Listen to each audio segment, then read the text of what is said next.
ये कहानी घूमती है एक ऐसी लड़की के गिर्द जिसका नाम एमिली है, जो कि एक स्टूडेंट हुआ करती थी। तो उस पर बहुत कर्जा था, जिसको अभी तक पे कर रही है। वो फूड डिलीवरी की जॉब करती है, जिससे वो ज़्यादा खुश नहीं है। इसके एक्सप्रेशन ये जानने के लिए काफ़ी हैं कि वो जल्द अज जल्द इस जॉब से छुटकारा पाना चाहती है, क्योंकि जो भी वो इस जानब से कमाती है, इसका बड़ा हिस्सा इसके लोन्स उतारने में चला जाता है। इसी दौरान एमिली की दोस्त उससे कहती है कि मैं जहाँ पर जॉब करती हूँ, मैं वहाँ तुम्हारा इंटरव्यू भी करवा सकती हूँ। अगले दिन एमिली वहाँ इंटरव्यू देने जाती है, लेकिन वहाँ का एचआर उसे रखने से मना कर देता है। उसकी वजह यह है कि अमेरिका में उसका क्रिमिनल रिकॉर्ड है और कोई भी उसे जॉब पर रखने के लिए तैयार नहीं है। वो वहाँ से गुस्से में चली जाती है। इसी दौरान वहाँ पर एक उसे लड़का नज़र आता है, जो उसे किसी का नंबर देता है। वो उसे कहता है कि तुम्हारे लिए यहाँ पर बहुत फ़ायदा हो सकता है। वो बताता है कि ये लोग तुम्हें 1 घंटे का $200 तक दे सकते हैं। एमिली सोच में पड़ जाती है कि ये एक ऐसा काम है कि जिसके लिए इतने ज़्यादा पैसे दिए जा सकते हैं। एमिली इस नंबर पर मैसेज करती है और जल्द ही उसे वहाँ से रिप्लाई भी आ जाता है। अगली सुबह वो इस लड़के से मिलने जाती है। वो देखती है कि यहाँ पर तो और भी लोग मौजूद हैं। पता चलता है कि ये लड़का, जिसका नाम यूसुफ है, बहुत बड़ा स्कैमर है। इसका असल काम ये है कि लोगों के क्रेडिट कार्ड्स की डिटेल्स को चोरी करके ये फेक कार्ड्स में तब्दील करता है। इनकी इन्फॉर्मेशन को यूज़ करके बड़ी बड़ी चोरियां करता है, और इस काम में ये बहुत आगे निकल चुका है। अब यहाँ पर यूसुफ उन लोगों को बताने लगता है कि तुम लोगों का काम सिर्फ इतना है कि तुम लोगों ने इस फेक कार्ड के ज़रिए बड़े बड़े शॉपिंग मॉल्स या बड़े बड़े ब्रांड से बहुत महंगी चीज़ें चुरानी हैं, और जब वो चीज़ें तो तुम लोगों को लाकर दे दोगे, तो इसके बदले में तुम लोगों को बहुत अच्छा प्रॉफिट मिलेगा। क्यों काम बिल्कुल अच्छा नहीं था, इलीगल था। एमिली घबरा जाती है कि अगर मैं पकड़ी गई तो क्या होगा। किसी का भी कार्ड यूज़ करो तो इस यूज़र को नोटिफिकेशन जाता है। जब क्रेडिट कार्ड का असली मालिक मैसेज देखेगा, तो इस वजह से एमिली की जान को भी खतरा हो सकता है। और एक और बात, जब भी आप किसी बड़ी जगह से शॉपिंग करते हैं, तो आपके आइडेंटिटी कार्ड ज़रूर मांगते हैं, या फिर एटलीस्ट आपका फ़ोन नंबर तो ज़रूर मांगा जाता है। एमिली फेल होगी तो क्या करेगी? तभी यूसुफ उससे कहता है, घबराने की कोई ज़रूरत नहीं है, मैंने तुम्हारा फेक आईडी कार्ड तैयार करवा दिया है, तुम बस अब काम पर ध्यान दो। एमिली इस काम से इतनी ज़्यादा सेटिस्फाइड तो नहीं लग रही थी, लेकिन क्योंकि उसे अपना लोन उतारना था, तो वो मान जाती है। अगले दिन वो यूसुफ की डायरेक्शंस को फॉलो करते हुए एक बहुत बड़े स्टोर पर जाती है और एक बहुत महंगी एलईडी चुरा लेती है, जिसकी कीमत लगभग $1000 थी। वो फाइनली अपने पहले मिशन में कामयाब हो चुकी थी, जिसके बदले में इसे मिलते हैं पूरे $200। जैसे ही यूसुफ से पैसे मिलते हैं, तो इससे कहता है कि मेरे पास तुम्हारे लिए एक और काम भी है। अगर वो काम तुमने अच्छे से कर लिया, तो इसके बदले में मैं तुम्हें दूंगा पूरे $2000। साथ ही वो एमिली को एक फ़ोन भी बताता है, और इससे कहता है कि तुम्हारा मेरा कॉन्टैक्ट अब इसी फ़ोन के ज़रिए होगा, ताकि तुम्हारे फ़ोन को कोई भी ट्रेस ना कर सके और तुम्हारी आइडेंटिटी भी सेफ रहे। एमिली इससे कहती है कि ऐसा भी क्या काम है कि जिसके बदले में तुम मुझे $2000 देने वाले हो, और वो भी सिर्फ 1 घंटे के काम की। यूसुफ से कहता है कि घबराओ नहीं, मैं तुम्हें जल्द ही बता दूंगा। अब जैसे कि मैंने आपको पहले बताया था कि यूसुफ का एक बिजनेस जो है वो ब्लैक है, किसी तरह से काम करता है, जो सिर्फ लोगों के क्रेडिट कार्ड इन्फॉर्मेशन को चोरी करके फेक क्रेडिट कार्ड्स और आईडी कार्ड्स बनाता था। इसने कुछ लोग हायर कर रखे थे, एमिली जैसे ही मजबूर लोग, जो इसके पास पैसों के लिए काम करते हैं, और यूसुफ उन्हें जो चुराने का कहता है वो उसके लिए चुरा कर लाते हैं, जैसे कि बदले में इन्हें प्रॉफिट मिलता है। सोचें, जो इंसान किसी को $200 प्रॉफिट दे सकता है, तो वो खुद कितने पैसे रखता होगा। जो भी सामान चोरी होके आता, यूसुफ इस चोरी से अच्छे खासे पैसे बना लेता। अब एमिली यूसुफ के मैसेज का इंतज़ार करने लगती है। काफ़ी वक्त गुजर जाता है, लेकिन यूसुफ का कोई मैसेज नहीं आता। अब एमिली गुस्से में आकर इस फ़ोन को दूर फेंक देती है, जो कि एक डस्टबिन में जा गिरता है। लेकिन तभी उसे कोई नोटिफिकेशन की आवाज़ आती है। ये यूसुफ का ही मैसेज होता है। वो फ़ौरन उसे डस्टबिन से मोबाइल उठाती है और मैसेज देखती है, जिसमें लिखा होता है यस और नो। अब एमिली को पैसों की ज़रूरत तो थी, तो वो यूसुफ से मिलने चली जाती है। वहाँ यूसुफ उसे बताता है कि ये वाला मिशन पिछले मिशन से भी ज़्यादा खतरनाक होने वाला है, क्योंकि यहाँ तुम्हें चुरानी है एक गाड़ी, और इसके लिए तुम्हें बहुत केयरफुल रहना होगा। और याद रखना, जब तुम इतनी बड़ी परचेज़ करोगी, तो इस असली क्रेडिट कार्ड यूज़र को कंफर्मेशन कॉल ज़रूर जाएगी।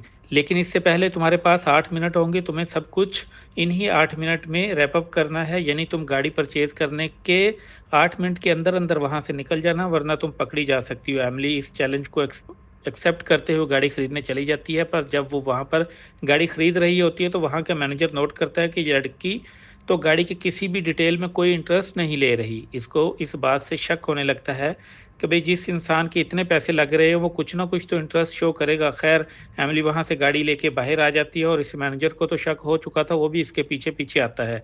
जैसे ही एमिली गाड़ी स्टार्ट करके वहाँ से निकलने वाली होती है तो मैनेजर को असल क्रेडिट कार्ड यूज़र की कॉल आती है कि मैंने तो इतनी बड़ी ट्रांजैक्शन की ही नहीं। तभी मैनेजर एमिली को बालों से पकड़कर गाड़ी से निकालने की कोशिश करता है, लेकिन एमिली भी यहाँ पर बहुत तेज़ी से काम दिखाते हुए उसको धक्का देती है और इसी दौरान मैनेजर इसकी नाक पर हिट करता है, जिससे इसकी नाक से खून आने लगता है। एमिली गाड़ी लेकर यहाँ से निकल जाती है, लेकिन वो बहुत ही गुस्से में होती है और आते ही यूसुफ की तरफ चाबियाँ फेंकती है कि ये लो तुम्हारी गाड़ी मैं ले आई हूँ, लेकिन मुझे ये काम नहीं करना। लेकिन यूसुफ उसे काम डाउन करता है और उसे $2000 देता है। यूसुफ इससे कहता है कि आओ मैं तुम्हें घर छोड़ देता हूँ। जब वो घर पहुँचती हैं तो यूसुफ एमिली से अपने दिल की बातें करने लगता है कि मैं जल्द ही एक ऐसा घर खरीदने वाला हूँ जो कभी मेरे ख्वाब हुआ करता था। एमिली इस घर की तस्वीर देख के बहुत फैसिनेट होती है और कहती है कि इतना महंगा घर तुम अफोर्ड कर सकते हो क्या? तुम इतना कमा लेते हो? तो यूसुफ उससे कहता है कि तुम्हारी सोच से भी ज़्यादा पैसा है इस काम में। एमिली यूसुफ से इस काम में इंटरेस्ट शो करती है तो यूसुफ उससे कहता है कि चलो ठीक है, मैं तुम्हें भी सिखा देता हूँ। यूसुफ ऐसा सिर्फ इस वजह से कर रहा था क्योंकि वो एमिली को पसंद करने लगा था और वो इसकी किसी भी बात का इनकार नहीं करना चाहता था। यूसुफ उसे एक सीक्रेट रूम में ले जाता है जहाँ पर उसका सारा सामान पड़ा हुआ था और एक ऐसी प्रिंटिंग मशीन भी जो फेक क्रेडिट कार्ड्स को प्रिंट करती थी। इस मशीन को एमिली को दे देता है और उसे इसके बारे में सारी डिटेल्स बताता है कि किस तरह से तुमने कार्ड्स को प्रिंट करना है। एमिली बहुत जल्द कार्ड बनाना सीख लेती है, लेकिन साथ ही साथ यूसुफ उसे कुछ चीज़ों के बारे में वार्न करता है कि इस कार्ड से तुम अपने पर्सनल लोन्स के लिए कोई भी चीज़ नहीं ले सकती हो, यानी जिससे ये शो हो कि तुम्हें ये चीज़ पसंद थी और वो तुम्हारे पास से ही निकले। ना तो इस कार्ड से एटीएम यूज़ कर सकती हो और ना ही किसी मॉल से अनलिमिटेड शॉपिंग कर सकती हो। एमिली इस प्रिंटिंग मशीन को अपने घर ले आती है और इस पर काम करने लगती है। देखते ही देखते वो बहुत से कार्ड्स प्रिंट कर लेती है और अब वो भी इस काम में एक्सपर्ट होने लगी थी। वो बहुत सी चीज़ें खरीदती है और उन्हें उन लोगों तक पहुंचा देती है जो चोरी का सामान खरीदते हैं और इसके बदले में वो ढेर सारा प्रॉफिट अर्न करती है। वो ये बात यूसुफ को भी जाके बताती है तो यूसुफ उससे कहता है कि तुम एक ज़हीन लड़की हो, हमें साथ मिलकर काम करना चाहिए। पर तभी वहाँ पर यूसुफ का एक दोस्त आ जाता है जो एमिली को देख के काफ़ी अजीब रिएक्ट करता है और यूसुफ को अपने साथ दूसरे रूम में ले जाता है। दूसरे सीन में हम देखते हैं कि एमिली अपनी एक दोस्त से मिल रही है। इसकी दोस्त उसे कहती है कि मैं कुछ टाइम के लिए बाहर जा रही हूँ और मेरा कुत्ता घर पर अकेला ही है, तो मुझे अच्छा लगेगा अगर तुम इसके पास थोड़ा टाइम गुजार लो। इसके बाद एमिली घर आ जाती है, तभी इससे क्लाइंट का फ़ोन आता है कि मुझे इस जगह पर मिले, उसे किसी चीज़ की ज़रूरत है। तो एमिली उसे मिलने चली जाती है, लेकिन बहुत ज़्यादा इंतज़ार करने के बाद भी क्लाइंट वहाँ पर नहीं आता तो एमिली वापस अपने घर आ जाती है। जैसे ही वो अपने घर की सीढ़ियाँ चढ़ रही होती है तो पीछे से एक आवाज़ आती है जो उसे रुकने का कहता है, लेकिन एमिली को पता चल जाता है कि आदमी ठीक नहीं है। वो फ़ौरन उसे अपने घर का दरवाज़ा बंद करने लगती है। तभी वो आदमी इस पर हिट करके और ज़ोर ज़बरदस्ती करके घर का दरवाज़ा खोल के अंदर आ जाता है। इसके साथ एक औरत होती है, शायद कि वो औरत उसकी वाइफ है।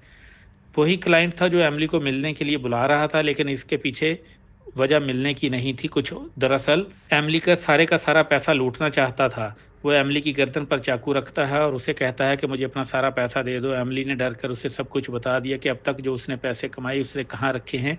वो सारे का सारा पैसा उठा के निकल जाता है। अब एमिली यहाँ पर परेशान हाल खड़ी है। वो बहुत शौक में है कि अब तक उसके पास जितनी भी कमाई थी वो सब की सब वो बंदा ले जाता है। वो गुस्से से नीचे उतरती है और क्लाइंट की गाड़ी के पास जाती है और उसे इलेक्ट्रिक शॉक देती है, जिससे वो कुछ टाइम के लिए इनकॉन्शियस हो जाता है। इसी दौरान इसके साथ जो लड़की होती है वो भी घबरा जाती है और एमिली की ब्लैकमेलिंग में होकर उसे सारे का सारा पैसा वापस लौटा देती है। इसके बाद हम देखते हैं कि एमिली की दोस्त जो बाहर किसी काम से गई थी वो भी वापस लौट चुकी है। वो अपने घर एक पार्टी रखती है। एमिली पार्टी में जाती है और साथ ही यूसुफ को भी इनवाइट करती है। दोनों यहाँ पर एक दूसरे से अपने प्यार की कन्फेशन करते हैं, यानी अब ऑफिशियली दोनों एक दूसरे को पसंद भी करने लगे थे और दोनों ये बात जानते थे। यहाँ से वापसी पर यूसुफ एमिली को अपने इसी घर में ले आता है जो इसका ड्रीम हाउस था और वो उसे ख़रीदना चाहता था। यहाँ एमिली यूसुफ की माँ से भी मिलती है, पर तभी वहाँ पर यूसुफ का वो कज़न भी आ जाता है जिसने एमिली को देखकर काफ़ी अजीब रिएक्शन दिया था। वो यूसुफ की माँ से कहता है कि एमिली ने काम ठीक से नहीं किया, जैसे कि उसको इंस्ट्रक्शंस दी गई थी कि एक ही स्टोर से बार बार शॉपिंग नहीं करनी, लेकिन इसने फिर भी ऐसा ही किया। अब वहाँ के सीसीटीवी में इसकी फुटेज है, अगर ये पकड़ी गई तो हम सब भी नहीं बच पाएंगे। यहाँ एमिली गुस्से में आ जाती है और कहती है कि मुझे मेरा काम करने से कोई नहीं रोक सकता। अपनी सब मुश्किलों से लड़ लूँगी। यूसुफ एमिली से कहता है कि तुम्हें घबराने की कोई ज़रूरत नहीं, तुम कब तक जॉब्स के पीछे फिरती रहोगी। मैंने इतना पैसा इसलिए तो नहीं कमाया कि मैं अपनी ड्रीम गर्ल के साथ अपनी लाइफ सुकून से ना जी सकूं। मैंने अब तक बहुत पैसा कमा लिया है जो कि मेरे और मेरे कज़न के जॉइंट अकाउंट में है। मैं सारे का सारा पैसा लेके ये शहर छोड़ के हमेशा के लिए तुम्हारे साथ किसी ऐसी जगह चला जाऊंगा जहां पर मैं ये काम दोबारा ना करूं, और मैं तुम्हारे साथ बहुत खुश रहना चाहता हूं। वो एमिली को ऐसी जगह पर लेकर जाता है जहाँ पर उसने पैसे संभाल कर रखे हुए थे जो कि कैश फॉर्म में थे, लेकिन वहाँ जाकर देखता है कि सारे के सारे पैसे गायब हैं, यानी यूसुफ के कज़न ने उसे धोखा दिया था। वो दोनों यहाँ पे काफ़ी शौक में आ जाते हैं। यूसुफ फैमिली से कहता है कि ज़िंदगी तो मैंने तुम्हारे साथ ही गुजारनी है, लेकिन पैसे के बगैर कुछ भी नहीं होता। मुझे एक बार फिर से काम शुरू करना होगा, और जैसे ही मेरे पास इनफ सेविंग हो जाएगी तो मैं ये सारा काम छोड़ दूंगा। लेकिन एमिली कहती है कि यूसुफ, इन सब पैसों का क्या जो तुमने इतना टाइम लगाकर कमाए हैं?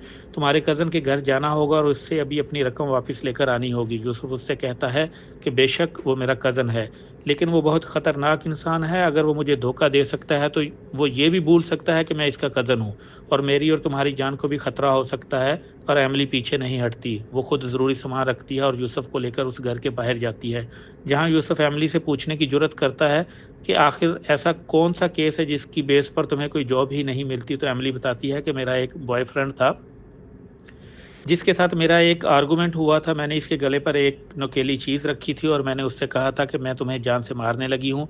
मैंने ऐसा इस वजह से किया कि वो मुझसे डर जाए और मुझसे माफ़ी मांग ले, लेकिन उसने ऐसा नहीं किया। इसके बदले वो पुलिस में चला गया और मेरे ऊपर केस कर दिया, और तब से लेकर अब तक मैं क्रिमिनल अकाउंट होती आ रही हूँ। तभी वो लोग इस घर का दरवाज़ा नॉक करते हैं और दरवाज़ा खुलने पर एमिली कहती है कि मैं फूड डिलीवरी के लिए आई हूँ। वो यूसुफ का कज़न नहीं बल्कि कोई और आदमी था। एमिली उसे भी इलेक्ट्रिक शॉक देती है जिसकी वजह से वो कुछ टाइम के लिए इनकॉन्शियस हो जाता है। फिर वो दोनों इसे गाड़ी की डिग्गी में बंद कर देते हैं और इससे पूछते हैं कि घर के अंदर कितने लोग हैं। वो बताता है कि टोटल कुछ 6 लोग हैं। एमिली इसी बहाने अंदर चली जाती है। उसने इस आदमी का फ़ोन भी अपने पास रख लिया था। इसके फ़ोन से वो कुछ ऐसा मैसेज करती है कि घर के अंदर मौजूद सब के सब लोग बाहर आ जाएं, और इसी बात का फ़ायदा उठाते हुए यूसुफ के कज़न के रूम में चली जाती है। शुरू में तो वहाँ पर कोई नहीं था, लेकिन जैसे ही वो आगे बढ़ते हैं तो यूसुफ का कज़न पीछे से आकर यूसुफ के सर पर हमला कर देता है। जैसे ही एमिली पीछे मुड़ती है तो वो एमिली को भी मारने की कोशिश करता है। वो दोनों गिर जाते हैं, लेकिन एमिली ने अपनी जान बचाते हुए अपनी जेब से एक चाकू निकाला और इस पर हमला कर दिया। वो उसे डराते हुए पूछती है कि मुझे बताओ तुमने पैसा कहाँ रखा है। यूसुफ का कज़न डरते हुए बता देता है कि मैंने सारे का सारा पैसा फ्रिज में रखा है, और यूसुफ को अपने साथ लेकर चलने लगती है। यूसुफ ठीक से चल भी नहीं पा रहा होता क्योंकि वह ज़ख्मी होता है। जैसे ही वो लोग अपनी गाड़ी में बैठते हो तो देखते हैं कि गाड़ी की चाबी तो वहाँ मौजूद ही नहीं है, वो शायद कहीं खो गई है। और इतनी ही देर में पुलिस भी वहाँ पर आ जाती है। पुलिस को यूसुफ के कज़न ने बुलाया होता है। एमिली जब पीछे मुड़कर देखती है, वो जानती थी कि ना तो इसके पास इतना टाइम है कि वो यूसुफ को अपने साथ लंगड़ाते हुए लेकर चल सके, और ना ही कोई और सलूशन निकाल सकती है, और ना ही वो चाहती है कि वो पकड़ी जाए। तो वो गाड़ी में से सारे पैसे उठाती है और अकेली ही चलना शुरू कर देती है। पुलिस आकर यूसुफ को पकड़ लेती है और एमिली के घर पर भी रेड करती है, लेकिन एमिली के घर में कुछ भी नहीं मिलता क्योंकि तब तक एमिली जा चुकी होती है। ये पूरे का पूरा मुल्क ही छोड़कर वो साउथ अमेरिका शिफ्ट हो चुकी थी, जहाँ पर वो अपनी मर्जी की लाइफ जी रही है। इसने अपना ड्रीम घर और अपनी ड्रीम कार भी खरीद ली है जिसके लिए वो हमेशा से ख्वाब देखा करती थी। आज वो उसी मकाम पर है जहाँ कभी यूसुफ होता था। आज वो इसी तरह से लोगों को स्कैम करना सिखा रही है जिस तरह यूसुफ ने उसे सिखाया था। और इसके साथ ही ये मूवी यहीं पर एंड हो जाती है। I hope you like this.